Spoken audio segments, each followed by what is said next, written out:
પણ વ્યક્તિની અંદર આ દેહની અંદર રહેલું વિદેહી પદ આત્મપદ એ મહાન છે અને મહાપુરુષો તમને આત્મપદની ઓળખાણ કરાવે અને એ આત્મપદનો ત્રણેય કાળમાં નાશ નથી. આદિ અંત અને મધ્ય ત્રણેય કાળમાં જે તત્વનો નાશ નથી એવા તત્વનો ગુરુ મહારાજ ઓળખાણ કરાવે છે અને ગુરુ મહારાજ કરે છે એવા દેહે આત્મ સ્વરૂપે કરીને હું તારા દેહમાં બિરાજમાન છું. અને તારે કૃષ્ણ પરમાત્માએ અર્જુનને કીધું કે હું અને તું બે આદો અનાદિના છે પણ હું તને ઓળખું છું પણ તું મને ઓળખી શકતા નથી.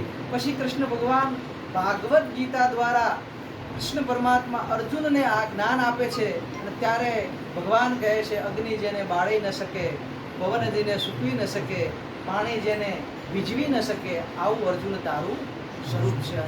એ સ્વરૂપે કરીને તું અને હું એક છીએ. ત્યારે ગુરુ મહારાજ આપણને ઉપદેશની અંદર આ વાત કરે છે. ગુરુ મહારાજ ગુરુ પ્રણયાનમાંનું મહત્વ બહુ વિશાળ છે જગતની અંદર. એટલે આ છે ને આ ગુરુ ગીતા